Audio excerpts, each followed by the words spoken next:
Assalamualaikum warahmatullahi wabarakatuh. Alhamdulillah wassalatu wassalamu ala Rasulillah wa ala alihi wa sahbihi wa mawala wa la haula wa la quwata illa billah wa ta'ala. Kaum muslimin rahimakumullah, setelah saya menyampaikan syukur kehadirat Allah dengan ungkapan alhamdulillah, kemudian bersalawat kepada Nabi kita, Nabi Agung Muhammad sallallahu alaihi wasallam. Di kesempatan kali ini saya akan menyampaikan satu materi yang sebenarnya ini kegiatan sehari-hari gitu. Kegiatan sehari-hari, cuma karena saya sering memperhatikan jamaah, ya, maaf ini kaum muslimin semuanya yang hadir dan yang bisa menyaksikan kajian kita pada kesempatan kali ini. Itu saya sering melihat di masjid-masjid, khususnya ya masjid kita itu. Masjid kita itu masih banyak jamaah yang tampaknya persiapan ke masjid tidak sempurna. Tidak sempurna. Saya katakan tidak sempurna bagaimana? Masih ada, mudah-mudahan ini saya salah gitu. Masih ada yang datang ke masjid itu wudhunya di masjid. Nah, wudhu di masjid. Kemudian ya ada juga yang sudah dari rumah, tapi saya masih menemui banyak itu. Apalagi yang masjid selatan itu subuh itu masih ada yang dari kamar mandi tampaknya habis mandi. Kemudian ada yang di masjid dari rumah, kemudian nanti jujuk ke tempat wudhu. Loh, apa salah? Nggak salah sih, tapi kurang sempurna. Jadi perlu saya informasikan kepada semuanya ya, bahwa kalau kita ke masjid itu, di masjid memang ada tempat wudhunya, ada, kemudian toilet ada gitu. Hanya tempat wudhu atau toilet itu idealnya itu hanya dipakai dalam keadaan darurat.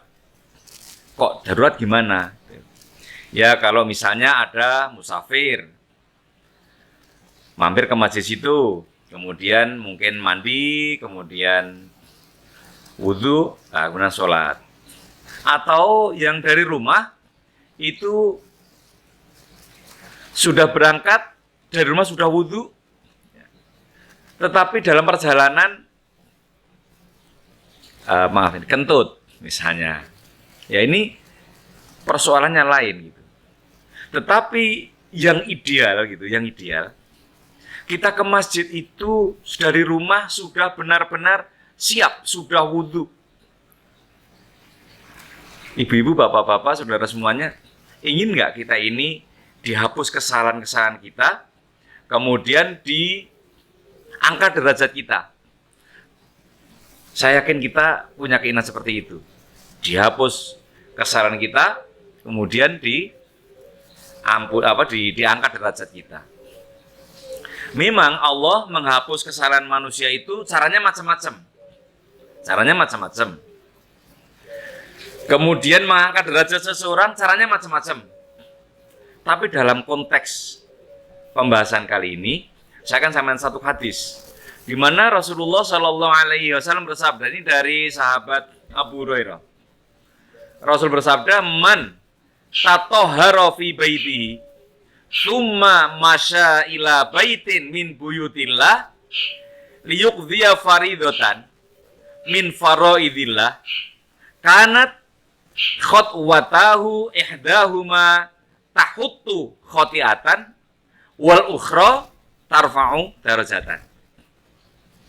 Ini hadis yang diriwayatkan oleh Imam Muslim ini menginformasikan kepada kita bahwa barang siapa yang bersuci, jadi bersuci berwudu, ya, man tatahhara berwudu dari rumahnya, kemudian dia berjalan menuju salah satu dari rumah Allah, artinya ke masjid. Dari rumah sudah berwudu, kemudian menuju ke masjid, ya, menuju ke masjid. Untuk apa? Gitu. Untuk menunaikan kewajiban yang Allah wajibkan. Artinya dari rumah memang, kalau bahasa kita, bahasa Jawa ini, nernya itu, nernya masjid sholat. Gitu. Jadi kalau sudah dari rumah akan ke masjid untuk sholat, itu hendaknya benar-benar dipersiapkan dulu dari rumah sekalian. Ya. Wudu, kemudian berpakaian yang rapi, ke masjid. Nah, apa kata Rasulullah? Ketika orang tadi berangkat ke masjid sudah diawali dari rumah sudah berwudu, itu akan dihapus kesalahannya. Satu langkah menghapus kesalahan, langkah berikutnya mengangkat derajat. Nah, ibu-ibu, bapak-bapak, saudara-saudara semuanya, kaum muslimin, hadis ini menginformasikan kepada kita pula bahwa, maaf, saya boleh jadi belum sampai ilmu saya, bisa jadi ya. Jadi tidak disebutkan bahwa barang siapa yang berwudu kemudian menunaikan apa yang diwajibkan oleh Allah, menunaikan sholat, itu kemudian dihapus kesalahannya, kemudian diangkat derajatnya.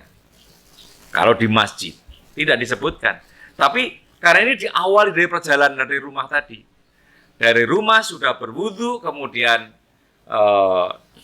menuju ke masjid untuk sholat, maka dia itu akan dihapus kesalahannya, diangkat derajatnya. Itu yang pertama. Kemudian yang kedua, saya perlu mengingatkan pula, ya, maaf ini ya hadirin semuanya, juga para pemirsa yang mengikuti kajian ini. Maaf, kalau panjenengan tindak masjid, itu sebenarnya diingatkan oleh Allah, ya bani adama khudhu zinatakum 'inda kulli masjidin. Nanti ada kelanjutannya, wa kulu washrabu wa la tusrifu, ya. Tapi saya akan memberikan stressing pada khudhu zinatakum. Kalau tadi kita bicara tentang dari rumah sudah berwudu, yang kedua yang diperhatikan bagi kita adalah mengenakan pakaian yang baik-baik.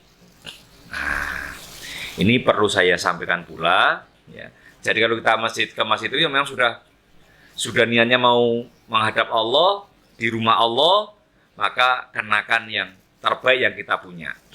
Panjenengan misalnya diundang Pak Lurah, ya, diundang Pak Lurah, atau ya kita di Solo ini kan dengan balai kota dekat, diundang wali kota. Diundang wali kota, itu pasti panjenengan akan mengenakan pakaian yang paling pantas menurut panjenengan ketika mau menghadap wali kota. Pasti itu, nggak mungkin menghadap wali kota dengan pakaian seenaknya gitu. Kalau seenak kita, bisa jadi nanti wali kota menerima apa juga seenaknya itu. Tapi tampil dengan rapi, ya, mengenakan pakaian yang bagus, kemudian sopan santunnya dipenuhi, insya Allah wali kota menerimanya juga akan baik. Tapi kalau kita datang kepada wali kota dengan seenaknya, wali kota seenaknya, apalagi dengan Allah gitu. Dengan Allah sudah memberi kita bermacam-macam kebutuhan kita, termasuk di dalam pakaian. Ya, maka Allah ingatkan, khudhu zinatakum 'inda kulli masjidin. Kenakan pakaian yang baik-baik, ya, setiap kalian menuju kepada tempat untuk bersujud ke masjid. Memang ayat itu, ya, itu dulu ada kaitannya dengan saudara-saudara umat Islam, ya, umat Islam yang mau menunaikan ibadah haji itu dulu kan sejarahnya orang yang tawaf itu kan ada yang tidak mengenakan pakaian gitu. Jadi supaya mereka itu tetap mengenakan pakaian. Pakaiannya apa? Pakaian ihram. Gitu. Nah, ini panjang ceritanya. Tapi penekanan di dalam kesempatan kali ini saya mengingatkan, mari kalau kita ke masjid dari rumah sudah wudhu, kecuali kan nanti sudah batal di jalan, ya so nggak usah mulai datang ke masjid. Nanti di masjid baru. Saya kira begitu ya, dipahami itu. Ini penting ini. Nanti akan saya lanjutkan dengan materi berikutnya masih ke masjid. Ya, urusan ke masjid. Mudah-mudahan ada hikmahnya. Assalamualaikum warahmatullahi wabarakatuh.